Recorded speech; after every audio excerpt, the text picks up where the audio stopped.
My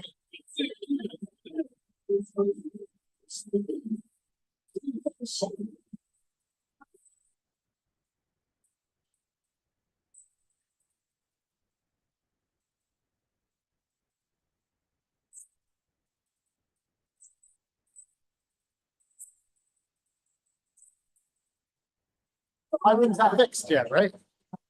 My room didn't get fixed yet. Okay, yeah, it was still set up on Owl Road.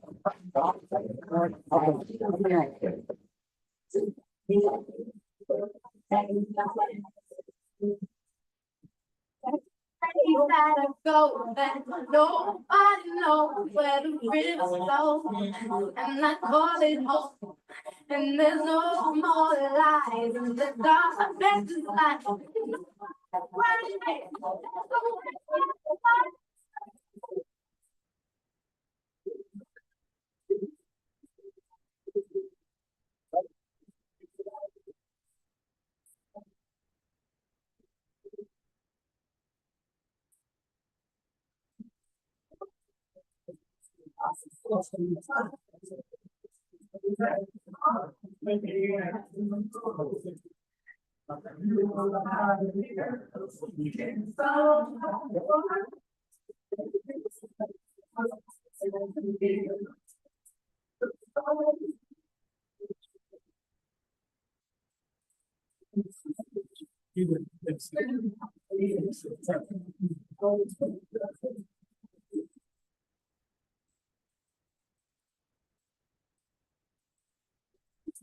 Go, and nobody knows where the rivers flow, and I call it home. And there's no more lies in the darkness is light.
I like to get on it, and you won't be over. Think I'm past the night, you think you're for a ride. I like to the sky, and you won't be over.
that nobody knows where the rivers flow, and I call it home. And there's no more lies in the dark, better light. Where it is.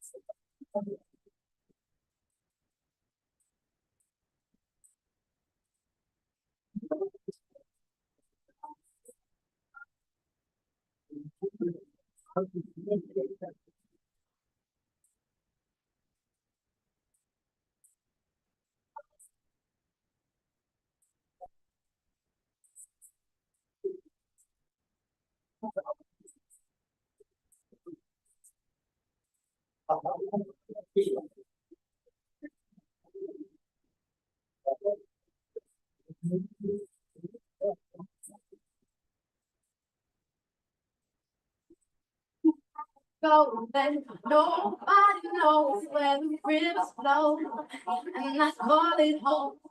And there's no more lies in the dark, better light.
Peter, how you doing?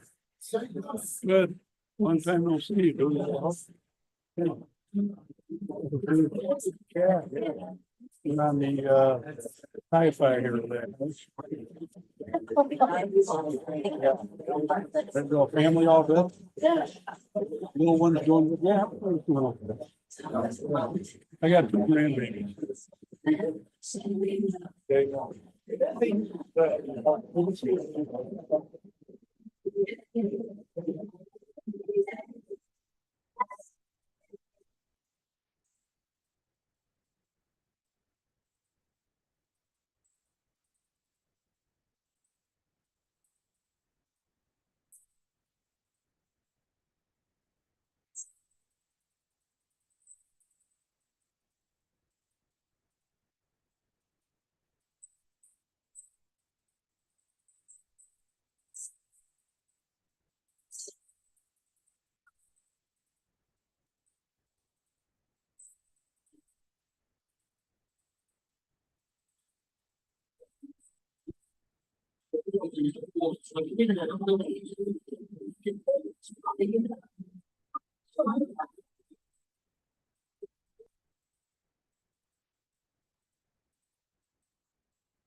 So that nobody knows where the rivers flow, and I call it home. And there's no more lies in the dark, better light.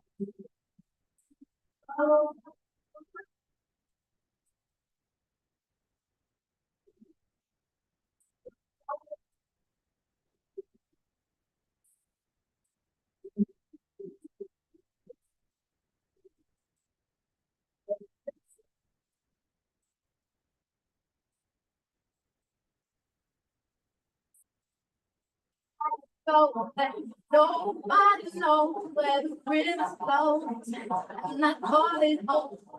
And there's no more light in the darkness is light.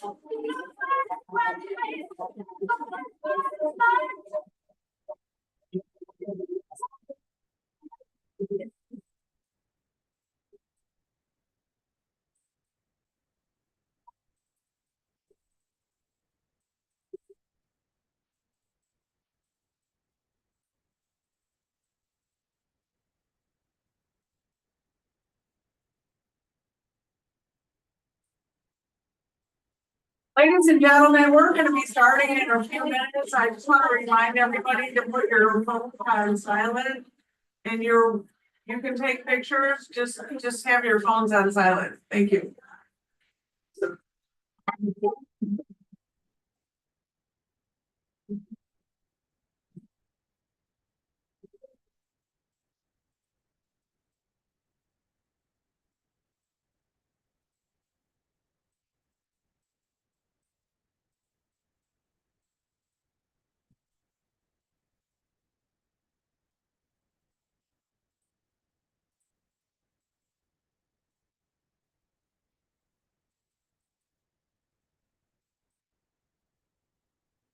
I'm trying to take it for a ride.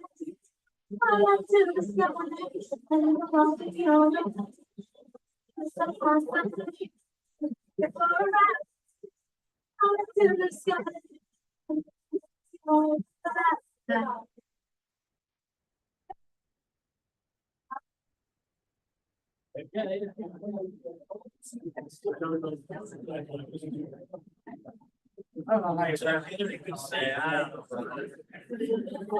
it. Two favorite guys, you sit back here.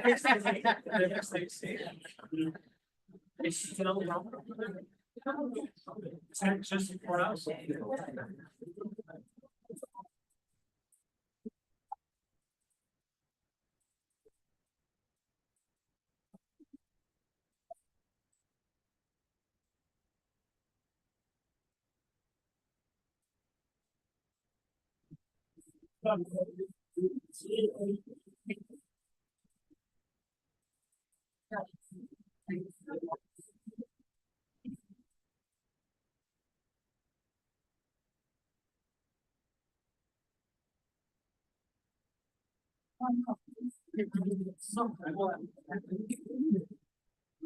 Yeah.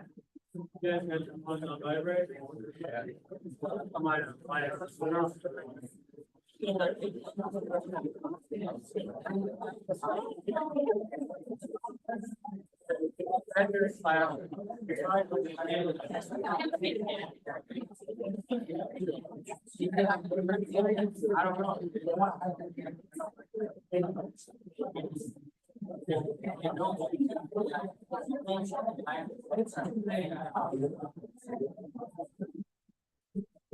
For her cute.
I got my ring on loud.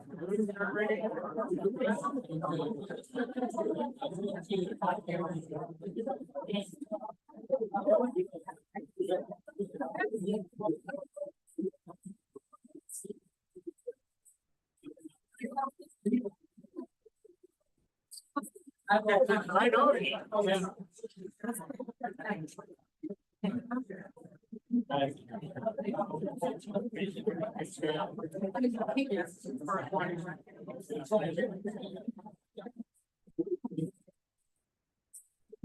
All rise.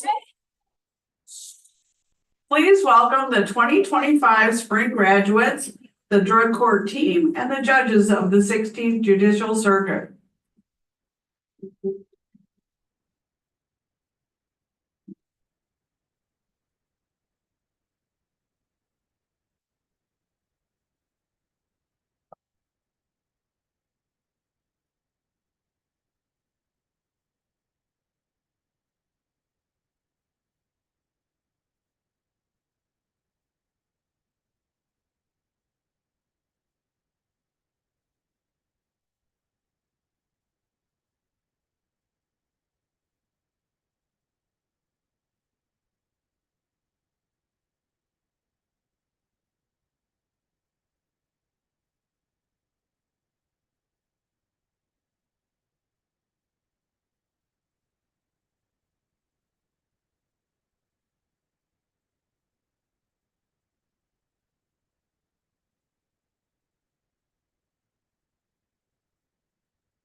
Good evening and welcome. I would love to start this evening's festivities with the national anthem sung by Tess E.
Please be seated. Thank you so much, Tess.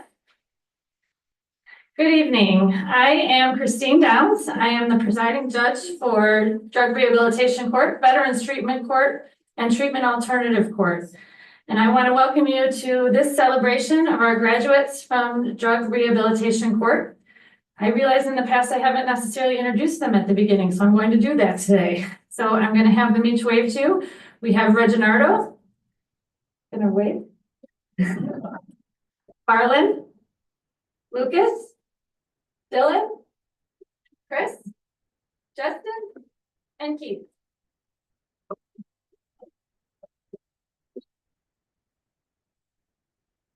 Kane County is in its 25th year of drug court.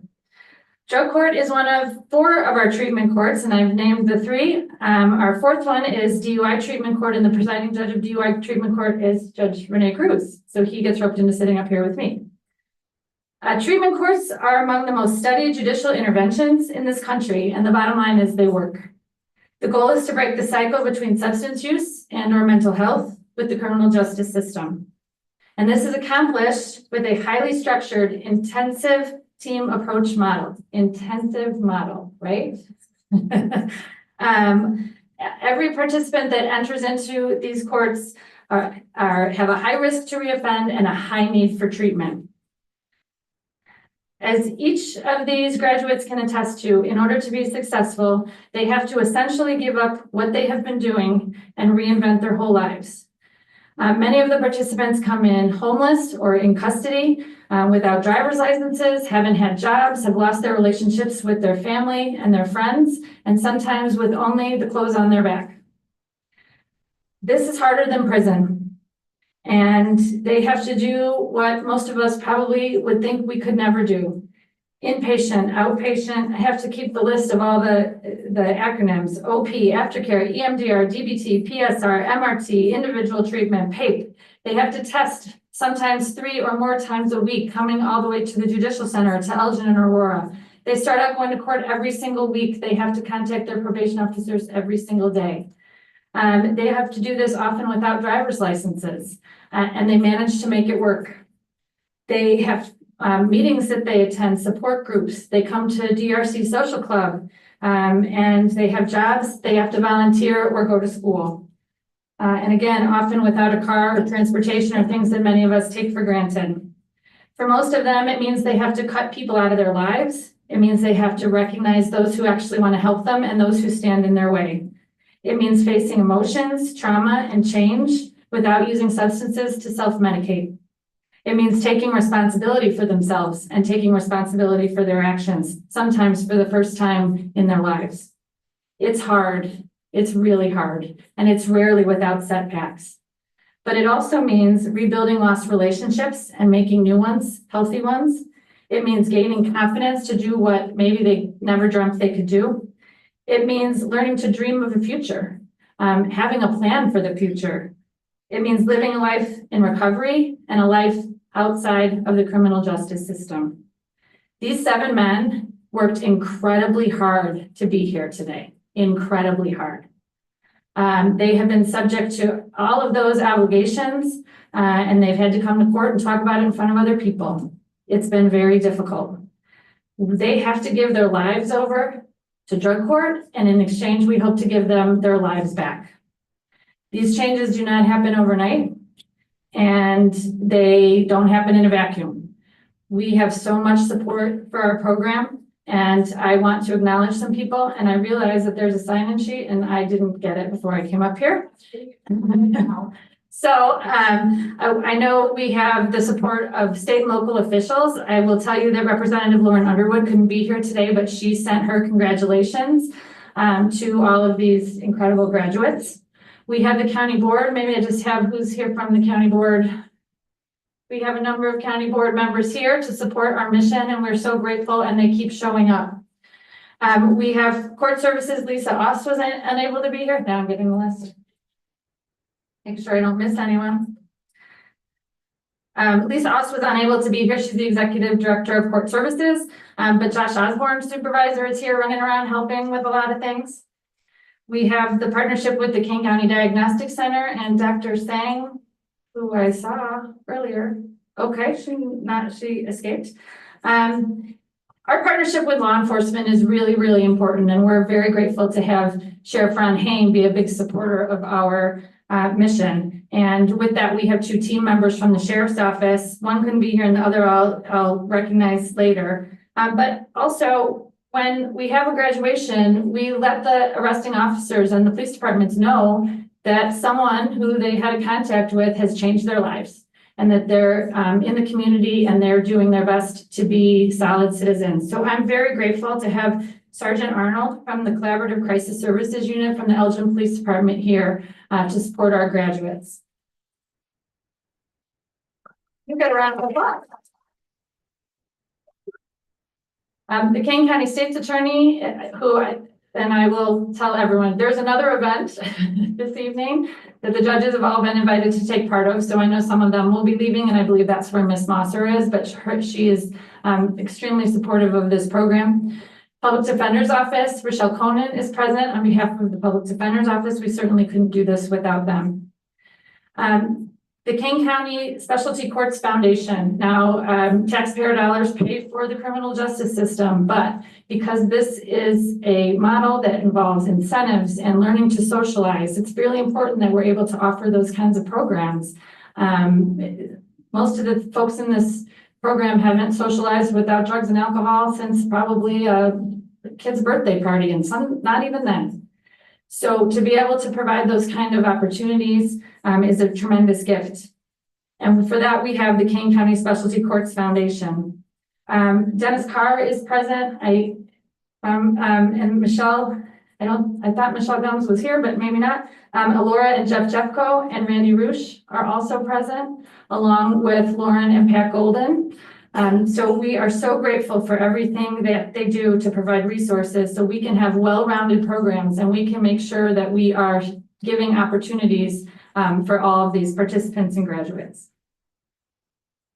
We also, I have the support of the judiciary, and Chief Judge Villa couldn't be here today, but I am just so grateful. In fact, I teared up a little when I saw how many of them came, because we do have this other event this evening. So I would like to briefly introduce you by name. Retired Judge Moran, Judge Flood, Judge Karga, you can wait, Judge Coward, Judge Engerman, Judge Yoon, Judge Johnson, retired Judge Golden, retired Judge Castelny, our newest judge, Judge St. Jules, Judge Tarter, Judge Laub, Judge DiGiovanni, and Judge Serang.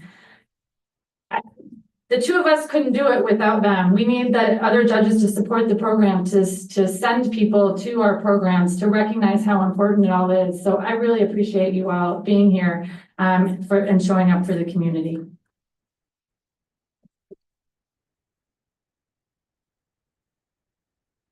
Finally, I want to acknowledge, first of all, that if I didn't acknowledge you, I apologize. I know a lot of our treatment partners are here, but I also wanted to acknowledge the participants. We have the term voluntold, but we are so grateful that you are all here. Like I said, everyone works, they have treatment, and they're told they have to get here, and they make it happen. And that is just a message I can't convey enough, is that these people have made a commitment to themselves, and the way they do that is to make it happen. And they did, and I appreciate all of you. And I know the graduates appreciate seeing you all in the audience as well. So because it takes so many organizations to make drug court so successful, we have a tradition where we like to acknowledge one of our partners at these awards and give an award. So this year, at this time, I would like to invite up, this isn't good, Rochelle Conan, Public Defender, and Assistant Public Defender Juanita Archuleta to the stage. I would also like to invite Assistant State's Attorney Lindsay Lachansky to the stage.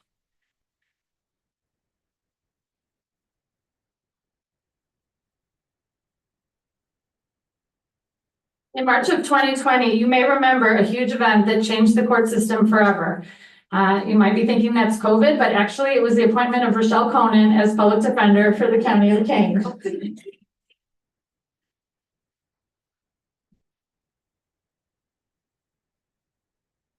Anyone who knows Rochelle knows what a gift she has been to the Public Defender's Office. And at this time, we would really like to honor all of the Public Defender's Office in their partnership with the treatment courts. This office is so true to the mission of treatment courts. It doesn't mean that they're not advocating. It doesn't mean that they are not representing their clients. It means that they are able to see beyond a file and beyond a name, and to get to know people and understand what could be a life-changing decision for them. Rochelle Conan's leadership as it relates to specialty courts is unparalleled. Her office as a whole, recognizing the importance of providing opportunities to those who want to make real change in their lives. The assistant public defenders educate their clients on the value of seeking treatment, and their support of treatment courts are essential to the overall success and quality of these programs we can offer. I would like to ask that all assistant public defenders and former assistant public defenders please stand.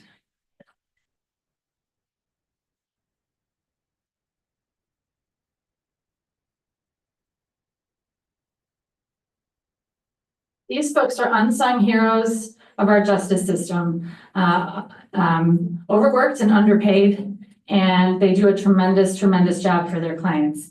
So on behalf of the drug court team, I would like to present this award to the King County Public Defender's Office. What is wrong with me? For their unwavering commitment to the mission of King County Treatment Courts and dedication to providing clients with alternative sentencing opportunities aimed at reducing substance use disorder and recidivism within our community.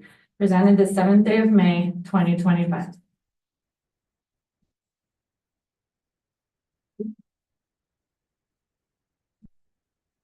So now I would like to introduce our drug court prosecutor, Lindsay Lachansky.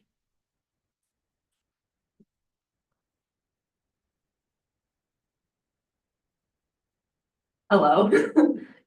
Traditional legal courtrooms are built on an adversarial nature between the defense and prosecution. However, drug court is unique and special in a lot of ways.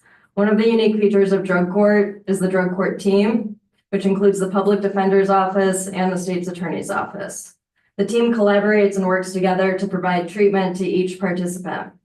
I have been extremely fortunate as an assistant state's attorney with drug court to have had the opportunity to work across the aisle from an assistant public defender who operates with as much integrity as Juanita Archuleta.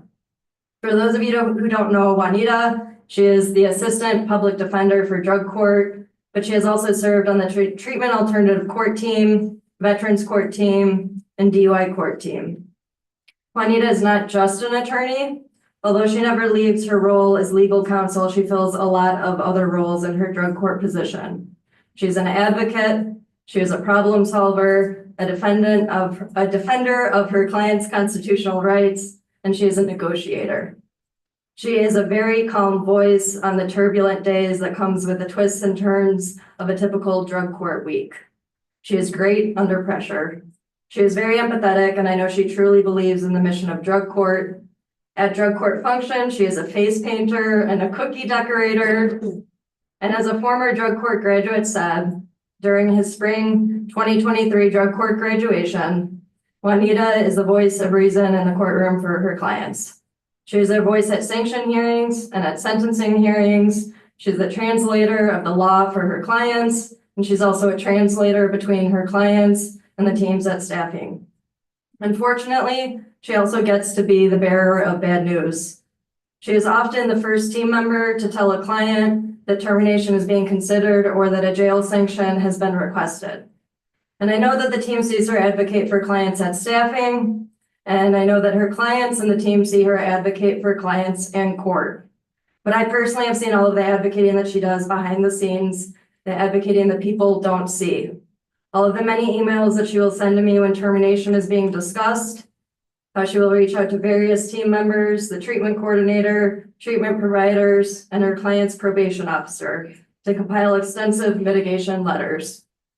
A lot of time, her advocating results in clients remaining in the program and successfully graduating. Some of those individuals are on this stage today.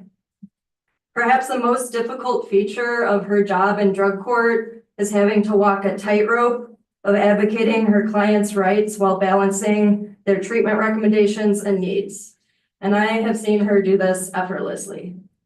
In all of those conversations behind the scenes between just her and I can say she has always treated each and every client of hers with the utmost amount of care and has given each case the respect that it deserves. She has never made a disparaging remark about any of her clients, and she has always intensely advocated for her clients. Throughout my years in drug court, Juanita and I have had some very tense discussions in private behind the scenes about various cases. But Juanita has always approached these tense conversations with respect and with a measured approach. She has always presented her argument in a persuasive but respectful way. I've been in drug court 4 years now, and in those 4 years, I've learned a lot from Ms. Archuleta. She has always reminded the team about the importance of the family's role in recovery. She has always kept trauma at the forefront of the discussion. She has been a huge proponent for pro-social activities and maintaining client confidentiality. I know that all of this has left a permanent thumbprint on drug court. She is always making sure that each of her clients' unique needs are met and that their successes, like finishing inpatient, are always celebrated in court. She does this because she knows how much accomplishing that means to her clients. She has consistently advocated for participants from all walks of life, including minorities and the most vulnerable in our community. And I can't think of a more deserving person to receive recognition tonight. I'll miss Juanita very much. I will especially miss her empathy and how she is calm and collected under pressure.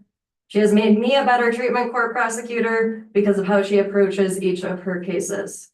I think the Navy JAG is very lucky to have Juanita because I know she will fulfill her next duties with the utmost care and integrity, like I've seen her do here in the King County Drug Court. Finally, like retired Judge Castelny always says, once a part of drug court family, always part of the drug court family. So thank you for being a part of our drug court family. Congratulations, Juanita Archuleta.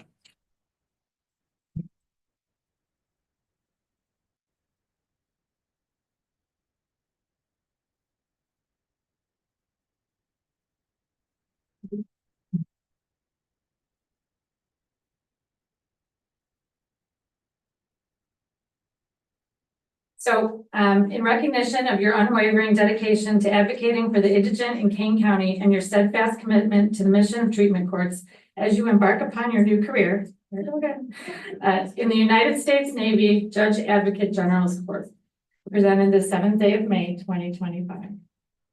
Yeah.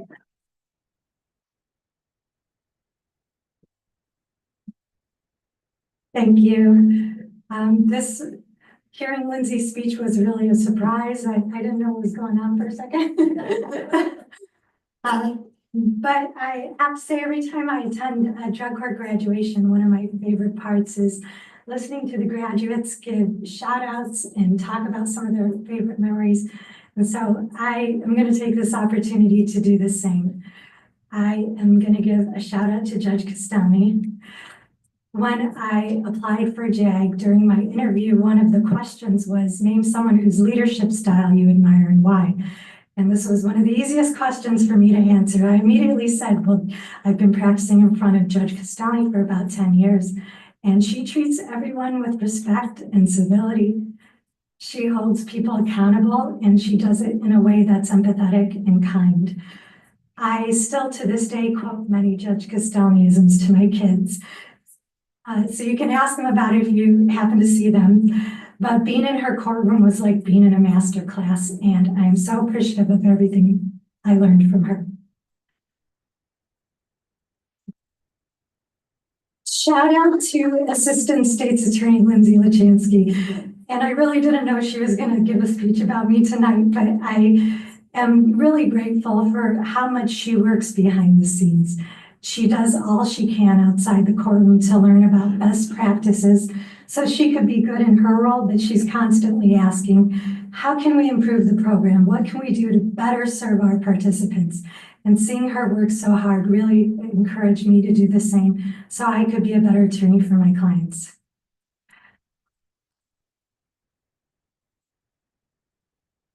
Between Judge Castelny and Yarnell, I don't know if I'm going to keep from crying, but I'm really trying. Huge shout out to probation. Not only this group of wonderful people sitting here today, all the probation officers I've gotten to work with since 2016 and all the treatment courts. I say this all the time, they are the heart and the soul and the backbone of these programs. I'm so lucky to have worked with so many of them. All the people in the treatment courts, for our treatment providers, everyone who works with us, if you could see these people behind the scenes, this is so much more than a job for them. And it's a wonderful group to be a part of. But by far the best part about being in drug court are the participants themselves. While drug court helps people learn tools and skills to live a life in recovery, we learn so much from them in return. These people are walking examples of resilience and bravery and determination, and I'm going to say unconditional love. If you ever want to see a group of truly giving, supportive people, come to a treatment court session or go to an open meeting. people in recovery, they help each other through some of the worst struggles imaginable. And then they also hold each other up and celebrate each other's successes and progress. It's just inspiring to watch. I have seen people enter this program at such low points in their lives. So many people who can't imagine a future different from their past. But then somewhere along the way, something happens and it changes. And they're not just going through the motions. They're not just following steps. They're dancing. And they have so much confidence and hope and light, and they're smashing goals, and they're planning for what comes next. And then we get to a point in graduation, and they don't need us anymore. It is a bittersweet moment for us, but it's absolutely fantastic. And how lucky have I been to have had a front row seat to these transformations for the last 8.5 years.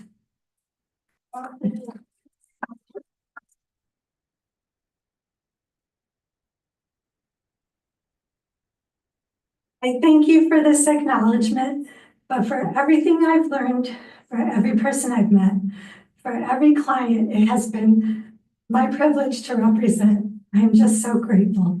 I'm so grateful. Thank you.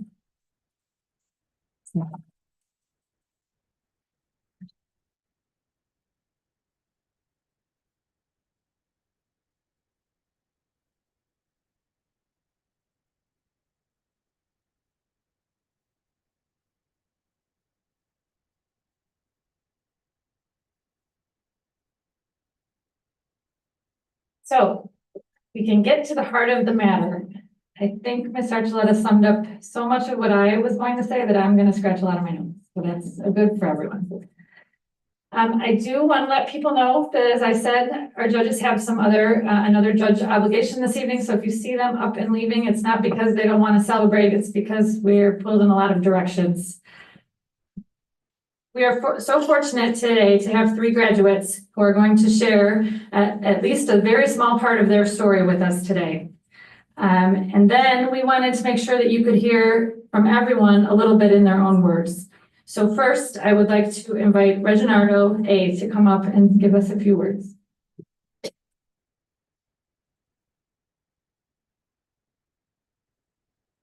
Good evening, everybody. I just want to look back at the 2025 class. We made it. We here.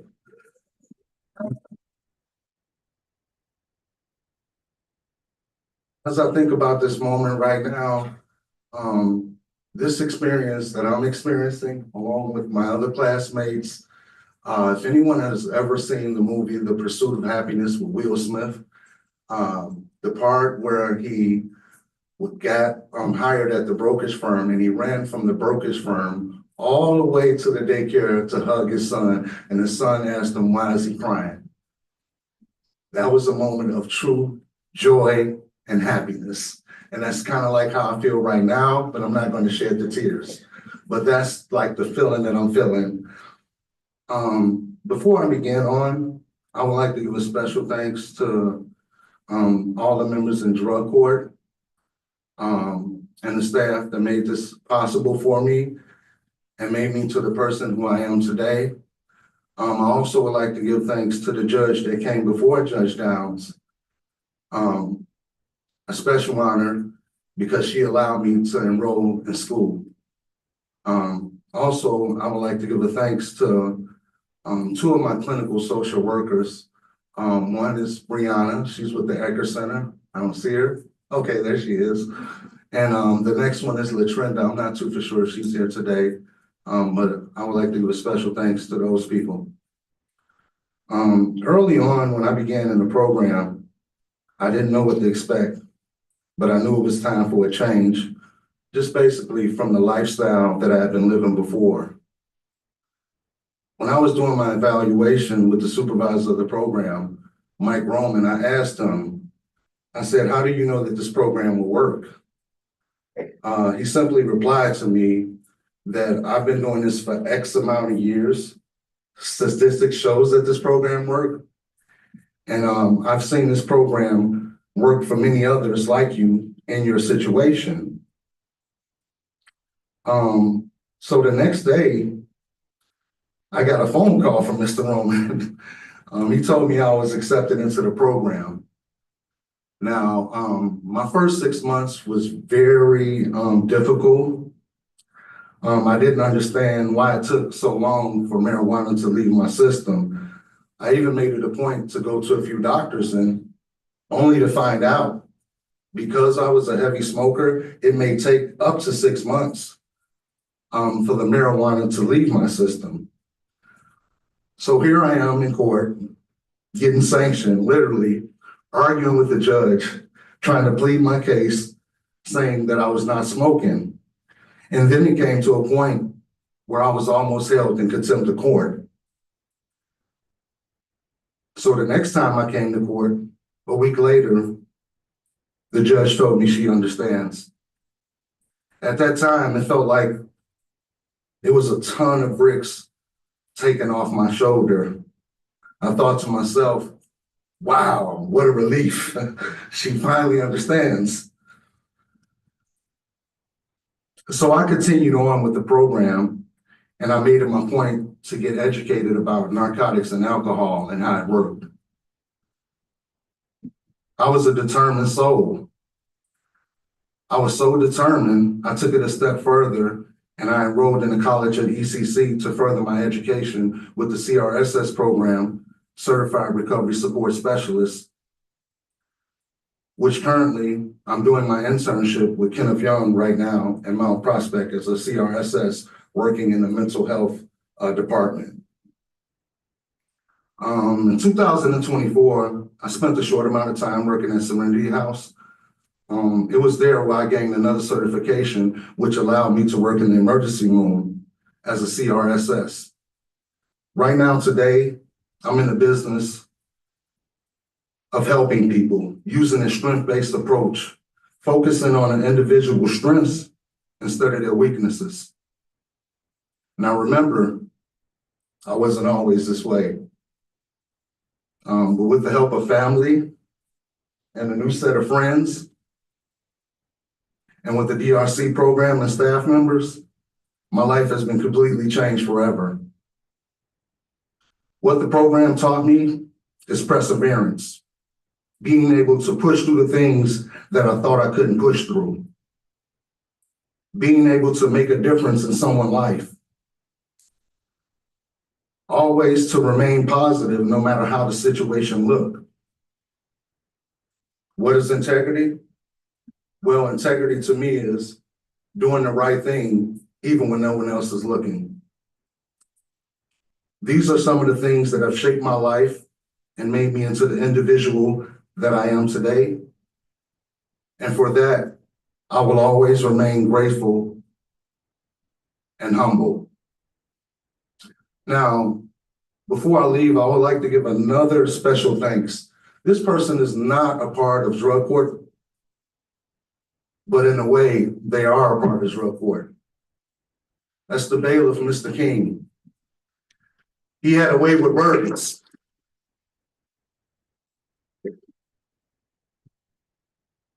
Mr. King, when you got sanctioned by the judge, he would soften up that blow when he walked you back to the desk where you sit down. He would say, okay, son, the bad part is over with. You live to see another day. You know what you got to do now. And so when you sit down to kind of like soften that blow up a little bit, he's been there with me the whole entire time. Now, in closing, I would like to leave you with a quote that I heard from Viola Davis. You can give a man a fish and feed him for the day. But if you take a man and you teach him how to fish, he can feed himself for a lifetime, eternity. And that's what this program has done for me. For those of you that don't know my name is Reginaldo Allen, and I thank you for your time.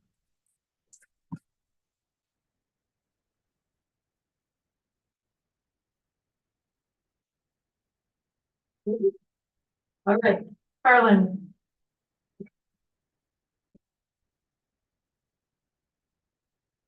I made it, no doubt about it, I made it. God is good to me, no question about it. I'm very happy that, I chose to go this route.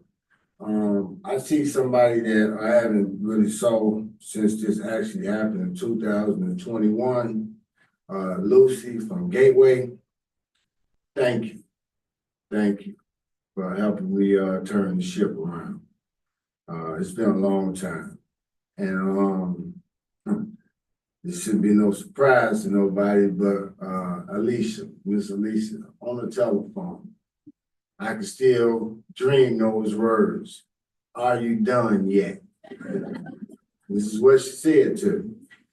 And I answered, I am. She said, I think we can help you. And here I am today. Good evening, family and friends. We thank you all for your prayers, your love, your support. My name is Carlton Hudson, and yes, it has been a very long time. I prayed, I listened, I committed myself to change, and I was determined to see it through. I know I'm talking to someone, if not everyone, when I say God has been good and blessed me with everything that I did not deserve. A supportive team, they know who they are, they work with me. I want to make mention of Lena, you know, coming in the drug court, she was the point person, you know, and she told me, I got you. We're gonna get through this here. We're gonna make this right, and I trust her. And here again, here I am today.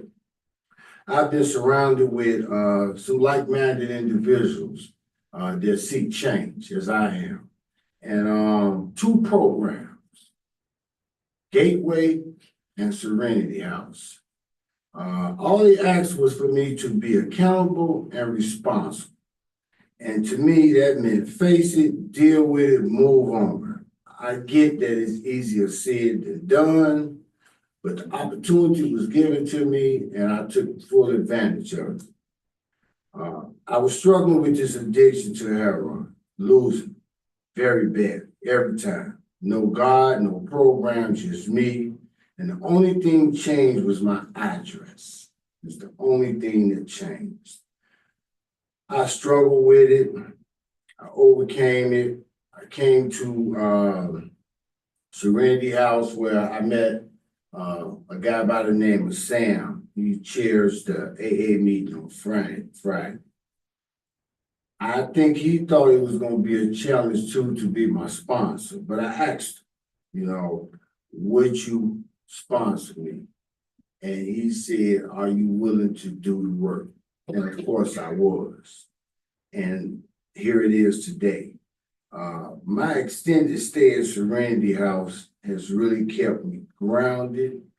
I'm not gonna kid around with you. The rules are the rules are the rules, and they enforce the rules, and that's just it. But I was focused on my plan and the program, the meetings, mandatory, the sponsor, mandatory, just being there, doing what they asked me to do. I didn't think it was a problem. I thought that was just on the road to recovery, and I was willing to do whatever I had to do to make that possible. My most gratifying moment is to hear my loudest cheerleader, which is my mother, say, I love you. That's my baby. And I smile. She calls me. Hey, we doing a barbecue. Come on. We're getting together over one of my niece's house, one of my sister's house. Come on. I'm invited. And this is a big turnaround from don't tell them, don't let them know. This really is. And now, you know, she calls me, she gets mad at me, we argue because I haven't called her, I haven't talked to her in a day or so. And I like it, I really do. To my lady who's probably hiding, thinking that I'm gonna just, she probably praying to God, actually, like, help us, please help us. I was honest up front with Gateway. I've been honest and upfront with Serenity House, and I've been honest and upfront with Drug Court. And there was no reason for me not to be honest and upfront with her. Hey, this is what it is. I'm struggling with this addiction. I reached out to get some help. I got a whole bunch of people that's helping me, and I'm going forward with it. And she chose to stick around, and that's a good thing. But the most of all is from the very beginning, this was all about me. No baby mama, no homies, no friends, no uncles. I have made my mind up that it was time. I was done losing, and I reached out for some help. And I did. I got all the help that I needed coming through these 2 programs. I can't end this without saying that I was worked at every step of the way. I just had to be talked into it and showed it. And then I believed it, you know. But to the countless men and women who are still fighting this mental illness, help is available.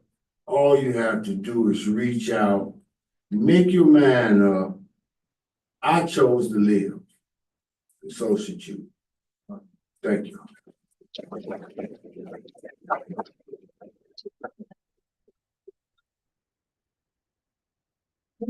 Last but not least, I'd like to introduce Lucas.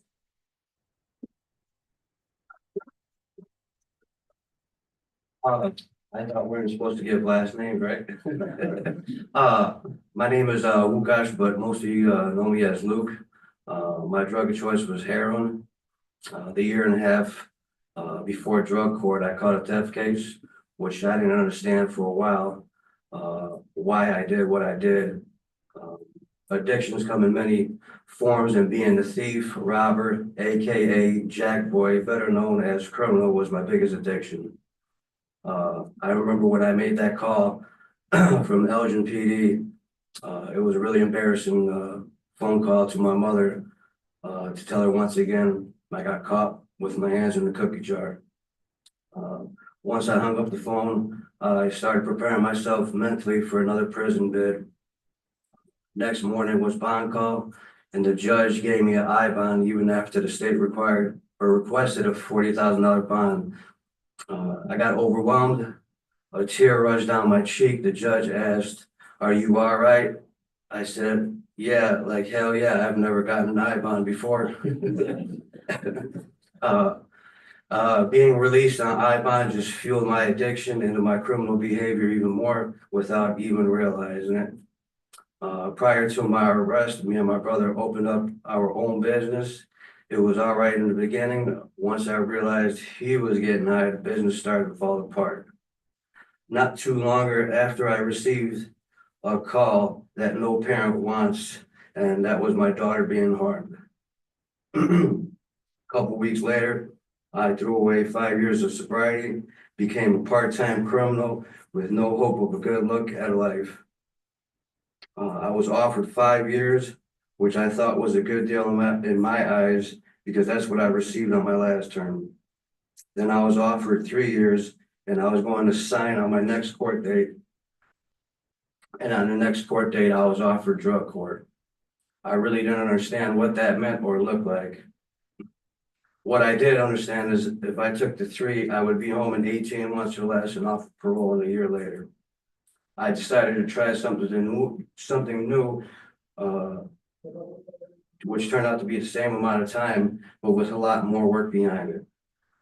I wasn't naturally born strong or with a confident personality. From situation to situation, from the ups and downs, the highs and the lows, the slips and the falls, and the deck of the cards that I was dealt, everything started to develop based upon how I behaved towards myself.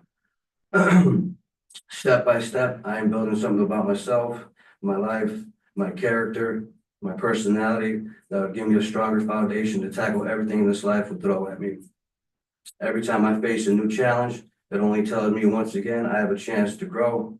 The magic is in the work that we all avoid. The only way to become brave is to face fear, which is why I chose to come up here and share my story and my thoughts. The only way to become strong is to accept that once I was weak. There are many days after work being tired, I still managed to work out and went above and beyond to get where I needed to. Even when I didn't want to put all the hard work in, I still managed to push myself to do the hard work. I realized my feelings aren't a choice, and my behavior and my thoughts are always a choice. Through this process, I've seen a lot of complaining, blaming, quitting, and settling. All of these things are the easiest to do in the world. I did some complaining in the beginning of the door, but realized there was no peace involved with that action. It takes real work to deconstruct and reconstruct. Once I started the real work, my thought process and mindset became the form. I've asked myself, is what I've become more important than what I've acquired? What I've become is more important, and what I've acquired is from the hard work I put in into what I've become. For some of you, the reason you're not taking advantage of this opportunity is not because you don't believe in the program, it's because you don't believe in yourself. Some of us grind, some of us don't surrender, some of us don't make excuses, some of us don't give up. And I got a quote too. I like your first quote too. I got a quote too, though. So this is a quote that helps me get grounded too. And the quote goes as, "It's all in your mind. Whatever you hold in your mind will tend to occur in your life. If you continue to believe as you believed, you will continue to act as you acted, and you will always continue to get what you have gotten. If you want different results in life, all you have to do is change your mind." Everything I'm going through is preparing me for what I ask God for. I just have to stop tripping while in the process. But the process is necessary. I can see that now because I'm on the other side of it and I'm okay with it. You can't tell God how to bless you. It's a simple process. I'm doing me, being me, and staying unique to who I am. These are the things that worked for me while in drug court. Having an open mind, being honest, trying in everything that was suggested or required, listening and being present, setting goals that are achievable, burning unnecessary bridges that don't support the life that I want to live, setting boundaries, and most importantly, believing in myself. The biggest change in my life was finally obtaining my license after 24 years of driving dirty.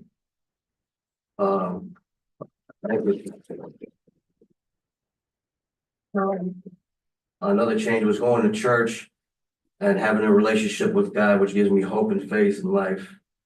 Having healthier relationships with my kids and dreams coming to reality. I am grateful for being alive, being blessed with 5 beautiful daughters, still having both parents that are alive, having positive people in my life, and having a relationship with God. People may not remember exactly what I did or what I said, but they will remember how I made them feel. And then I would like to thank the man above us named God, G-O-D. I would like to thank myself for putting on all the hard work, for not giving up, for not quitting on my dreams, and for believing in myself. I would like to thank drug court for putting me in a position to win.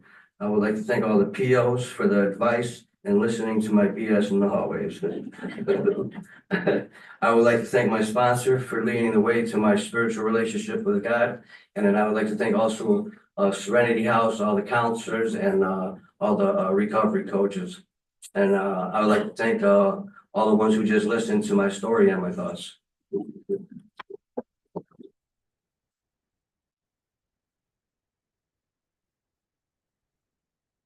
So since that everyone gets an opportunity to speak, we do some graduate interviews and we have some excerpts from those to play for you.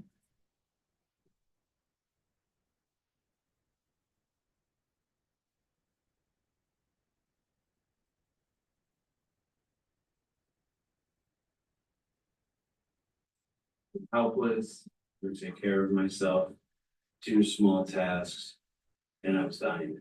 It was out of control. And everything I thought was doing what I was doing right was wrong.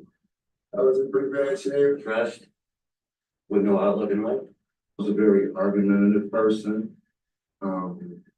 I didn't take suggestions.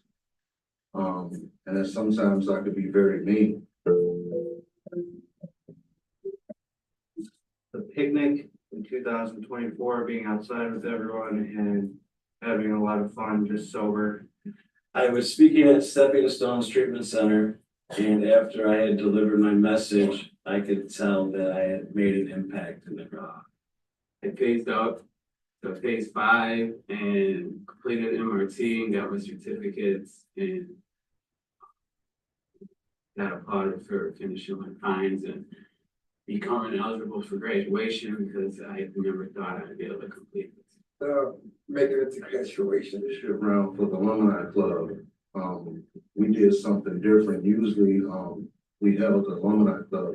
It's usually at the courthouse, but we were able to get out this year and go bowling, and just really got a chance to be myself and kick it with all the people that's in drug. Yes, I had a conversation with Alicia, getting accepted into drug court. It gave me a moment to say, okay, I can do this here. I got some help, and let me just listen, pay attention, and do what's asked of me and see where this leads. Going bowling was probably the best outing we've had.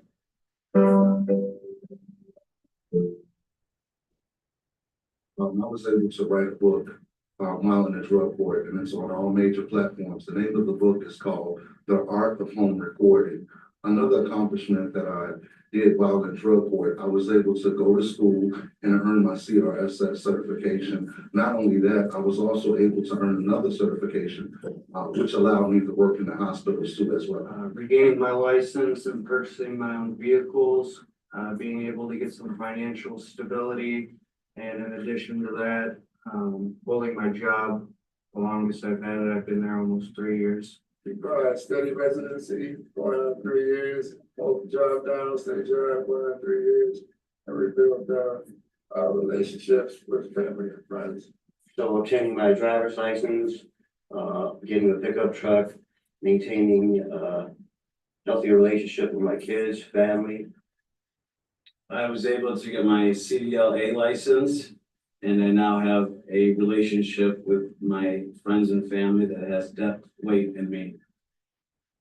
I have accomplished a lot. A job, bank account, car, pay bills. Obtaining my driver's license, getting enrolled in school, building a relationship with my family.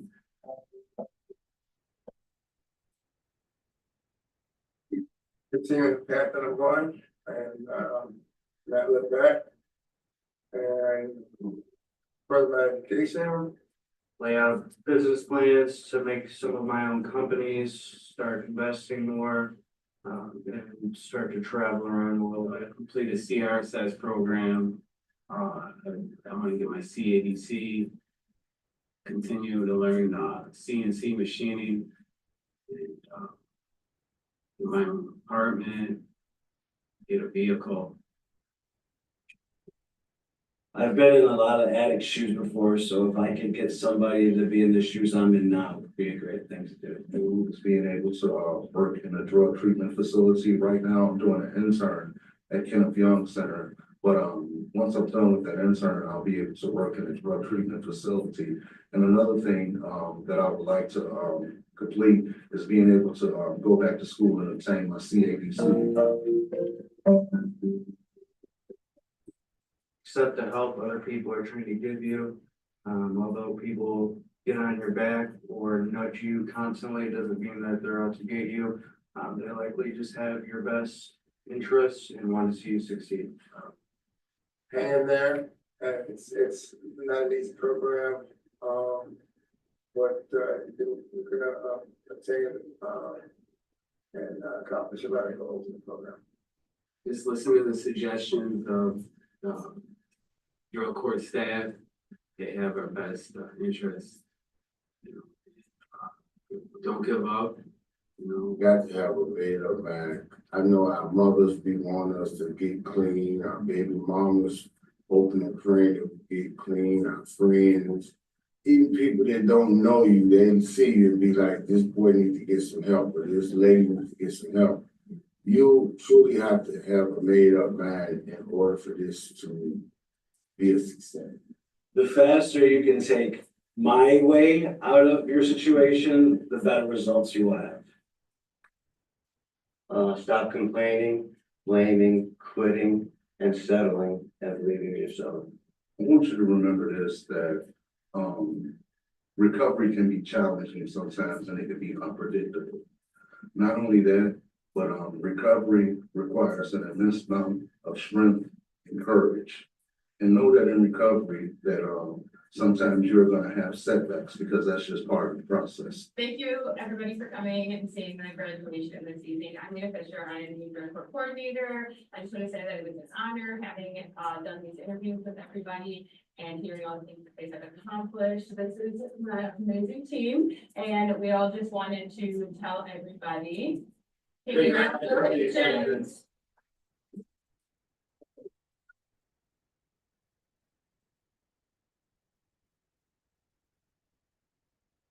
So I would like to tell you a little bit more about where our graduates were when they started and what their plans are for the future. So this is one of, I think, everyone's favorite parts. So starting with Reginardo.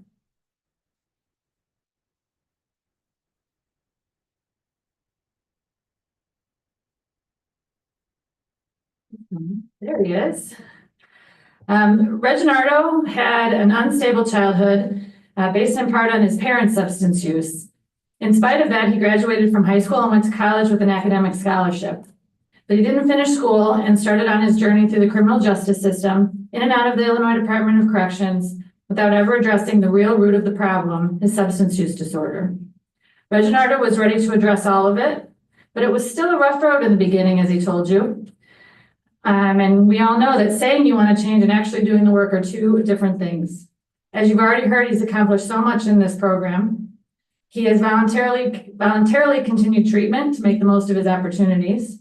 As a music lover, he works at a radio station and has published the book that he told you about. He's currently in school working as an intern. He has been recognized in drug court for helping other participants in need. When he phased up to his graduation phase, Quincy Owens called Reginardo remixed, the remixed version of himself. Reginardo has so much to give after this program. Next, we have Carlin, who you also heard from.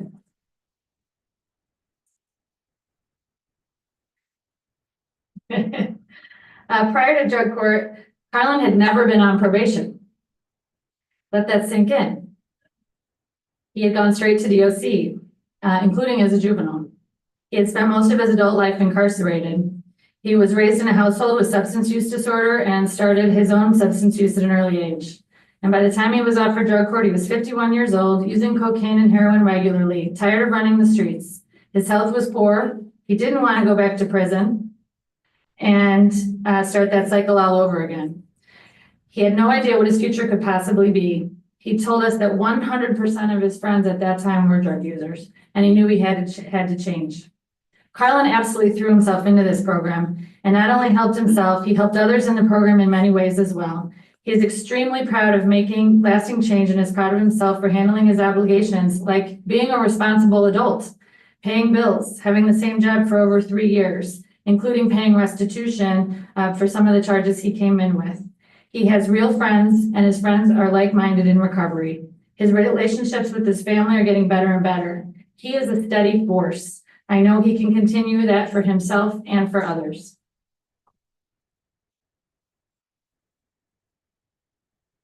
Our youngest graduate, Dylan, he was 20 when he entered the program. He has what he would call, I think in a positive way, a generic childhood with married parents and playing sports like other suburban kids. But he wound up in the criminal justice system anyway and has been on paper, for those of you who don't know, that means on probation, since he was 13 years old. That's middle school, since middle school. The Department of Corrections was likely his next step with the charges that brought him before the court. He didn't finish high school. He worked here and there and supported his substance use disorder and himself with criminal enterprises. But facing the Department of Corrections and not having a legitimate future, Dylan entered drug court. Dylan is an example of what people can accomplish when they have goals and certain needs met. He jumped around from job to job before finally getting a job in August of 2023, even with all the ups and downs he experienced in drug court, and there have definitely been some ups and downs. He has been steady at that job. When I first met him about halfway through this program, honestly, I was not sure if he was going to make it because he didn't seem to want to change. But then he stopped fighting what the team was trying to help him with. And as he said, he got tired of ramming his head against everything. It was full steam ahead from there. He saved money, he got his driver's license back, bought a car, paid fines and costs, and even quit smoking cigarettes. Yes, I think that. He eventually wants to start his own business, and we have no doubt he can be successful if he continues to put his mind to it the way he has done so far. So,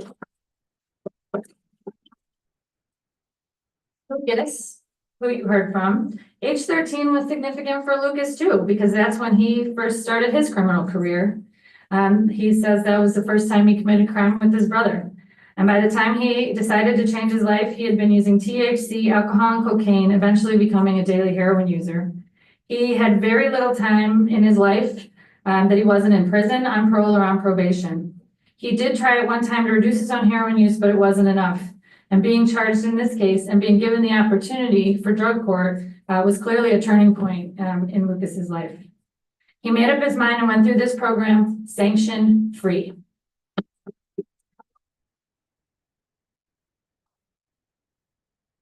He will be celebrating 2 years of sobriety next month.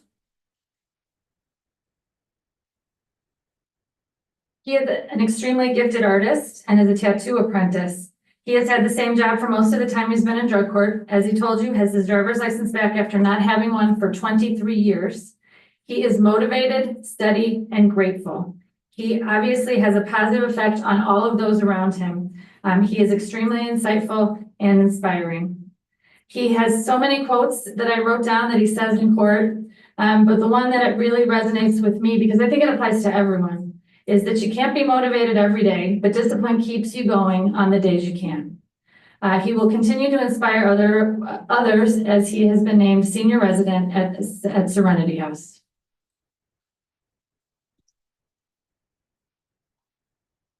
Christopher S. Chris, was actually given substances as a child in his own home. Ended up having a childhood connected to the court system. He came to drug court at 40 years old, facing prison time again, had mental health challenges he wasn't addressing. He told us he had 7 or 8 overdoses and remarked how he did not really know how he was still alive. He said he lived to get high to numb all of his pain, and he commented that he had no family relationships, no real friends, no job, no teeth, and had had no treatment. He wanted to give himself a chance and a new direction. When I look at his road through drug court, I look at his acceptance that all or nothing thinking will always lead us and him the wrong way. He has now been steadily employed for almost a year, changing jobs because he wanted to improve hours and pay, not because he lost his job. He is active in the Gateway alumni. He is enrolled in school beginning in June. He has his driver's license back. He's choosing to remain living in a sober living house because he likes and knows he needs the support. He has the best relationship with his family he has had in forever, and now says he has made real friends. He has shown a willingness to share his struggles and ask for help, along with tremendous resilience and introspection. There was a time when I wasn't sure he was going to give himself the good life he deserves, and we are so glad he finally chose himself.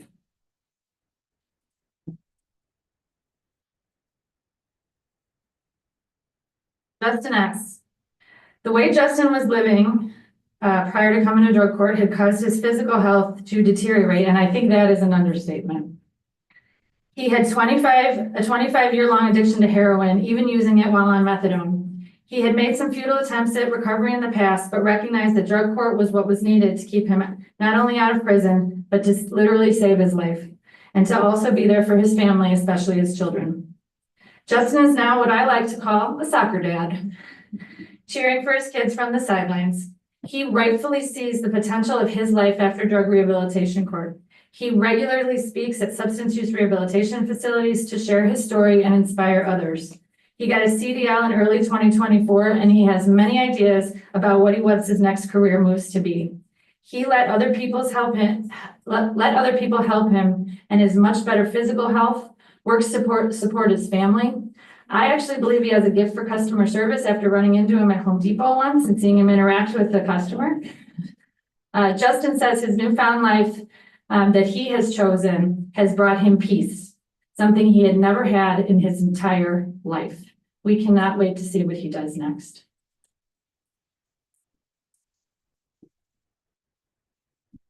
And last but certainly not least, Keith. In spite of what Keith called a normal childhood with his parents and siblings, he started self-medicating with alcohol around age 16, dropped out of high school, and ended up in the criminal justice system. He spent much of his adult life in and out of prison or on probation. He continued to self-medicate in so many ways and was angry for so many reasons. He ultimately ended up being a near daily user of alcohol and crack cocaine and never had any real treatment. At age 50, the charges that brought him to drug court were both a wake-up call and an opportunity. Keith has proven himself to be extremely hardworking in so many areas. Significantly, he has had consistent employment, been promoted into positions of authority. Some of our best conversations are about managing younger people. He has had his driving privileges restored after not having any since 1999. He had his own apartment since I met him partway through his time in drug court. He continues to work on himself for himself and not for drug court. He is enjoying improved family relationships. During drug court, he saw the ocean for the first time on a trip to see an old friend, and he's already got plans to go back and enjoy the view again. We hope he continues to play the tape forward, as they say, so he can keep going where he wants to go next, now that he's done with drug court.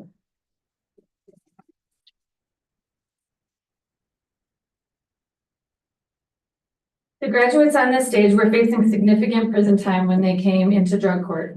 At contested sentencing hearings, the court must consider the cost of incarceration. That cost is $45,828 per year. If these graduates had been sentenced to prison, they could have been sentenced to 87 years. This does not include any consecutive sentences or extended term sentences, which some of them were facing. The taxpayers would have had to pay almost $4 million to warehouse them. And when they were released, they would still have substance use disorder, still have unresolved mental health needs, no housing, no jobs, no future, and no real way to break the cycle they were in. But instead, cases have been dismissed. They've paid nearly $11,000 in fines and costs and restitution. They've been paying taxes. They're productive members of our society, and they are drug court graduates. For all of these graduates, their accomplishments would not have been possible without their relentless pursuit of recovery. Recovery starts with sobriety, and these folks are all extremely proud of their sobriety. In the recovery community, sobriety coins are monumental in marking the days you have without using substances. Challenge coins have been given to first responders and military in times exemplifying courage, honor, and bravery. Traditionally, receiving a coin is a great honor and marks a remarkable accomplishment. We are presenting each graduate today with a challenge coin. It symbolizes their hard work, the obstacles they have overcome. They chose this program.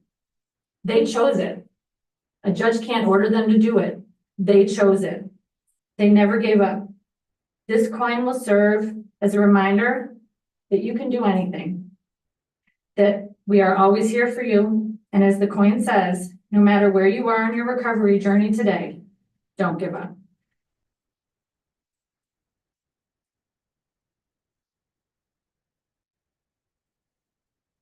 So in just a moment, I'm going to ask my colleague, Judge Cruz, to come up to help so we can hand out certificates and coins. But I want to introduce the drug court team. So I will start in no particular order. Probation Officer Maisha Little. As you already met, Assistant Public Defender Juanita Archuleta. Assistant State's Attorney Lindsay Lachansky. Our newest probation officer, Yari Pena. Probation Officer Carlo Valenzuela. Eric Cepeda.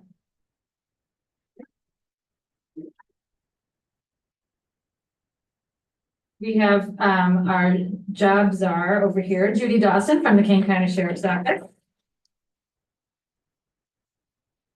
Cassandra Hartsock from Gateway. Margie Bravo from the Ecker Center.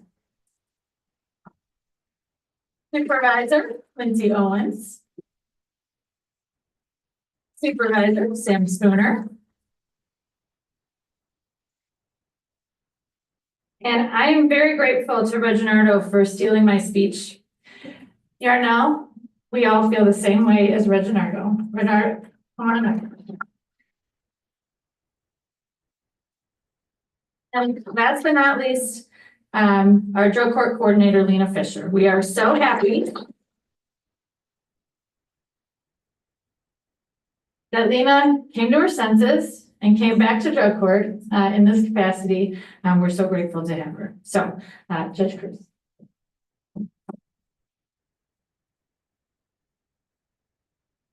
So I get the pleasure of reading off the names of all the graduates. Before I do that, however, I do want to, if you are a family member, friend, a loved one of any of these graduates, can you please raise your hand? Thank you so much for sticking with them throughout this process. You know, it takes time for family members. It's not unusual for someone to be alienated from their family members or loved ones, and there's probably a good reason for that, based on their behavior. But the substance use disorder chose them, and it's just like any other illness. It's something that has to be treated, and as Judge Downs says, they voluntarily chose to enter into this program to learn how to manage that illness, but you stuck with them, and your support is very important throughout this process. It'll continue to be important for them as well. I also, real quick, because I heard that everyone loves to share quotes. In my treatment court, we love quotes as well. And there's one that I always share that I just go back to over and over again. And I think it applies to all of us. And it goes like this from the TV show Ted Lasso, coming up with a new season soon. I hope that either all of us or none of us are judged by the actions we take in our weakest moments, but rather by the strength we show if and when we're given a second chance. For all these individuals up here, they voluntarily opted to take this second chance, and even third chance for some of them, but it's voluntary. And I'll tell you what I tell my participants: as you go through the different phases, when you start off in phase one, you have to come once a week. And then as you move up to higher phases, it's every 2 weeks, every 3 weeks, every month. And I tell all of my participants that I get nervous. I'm like a nervous parent the less I see you, because I think seeing you more often is a level of accountability that I enjoy. But it's also a recognition that you're developing, and you're now possessing the tools that you need where you don't need that accountability from a team or from a judge or anybody else. Those tools are within you now, and you're ready to face the world with everything you've accomplished. So congratulations to all of you. Restoring them to useful members of our society instead of going to the penitentiary, where, as Judge Downs said, they would come back to a strange world after being there. And my participants tell me as well, it would have been easier to go to the penitentiary and come back. It's something they're familiar with. It's something that's common to them. It's something, as was mentioned up on the screen, it's the my way that they're so used to. And they decided to buy in. All the members of this team, as well as my team, our buy-in is when you say yes to the program. We know you can all successfully complete it once you say yes. Once you get that buy-in and you recognize that you can do it yourselves, that's the greatest gift to yourselves, your family. Let's give it a round of applause to all your family members and friends for stuff with you. All right, so let's get to celebrate our graduates at this time, starting off with Reginardo A. Congratulations.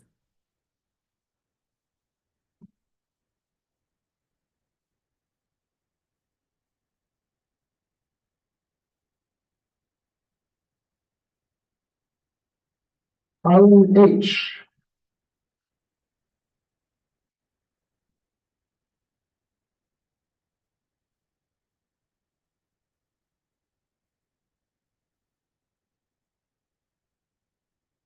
Dylan P.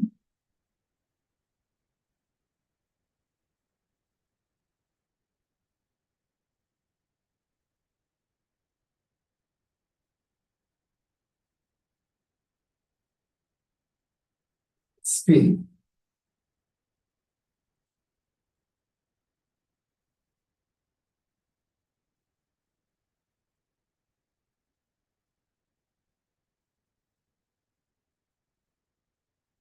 Christopher S.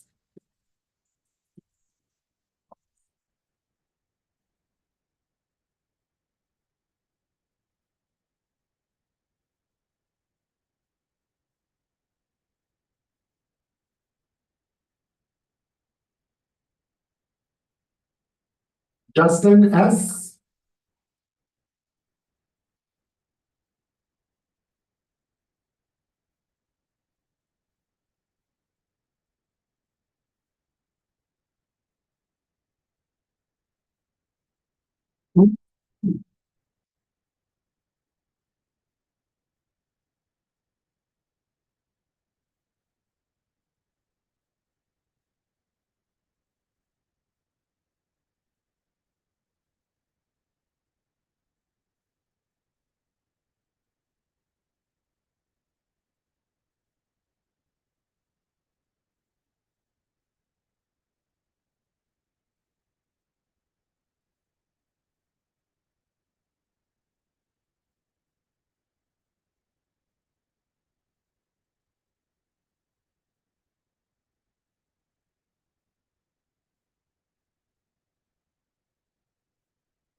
We want to thank all of you for coming. This is such a monumental day.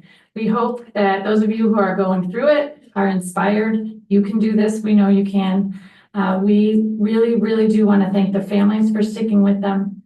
I want to thank everyone for coming, and I want to remind the graduates, you didn't come this far to only come this far. Congratulations. Thank you all for coming.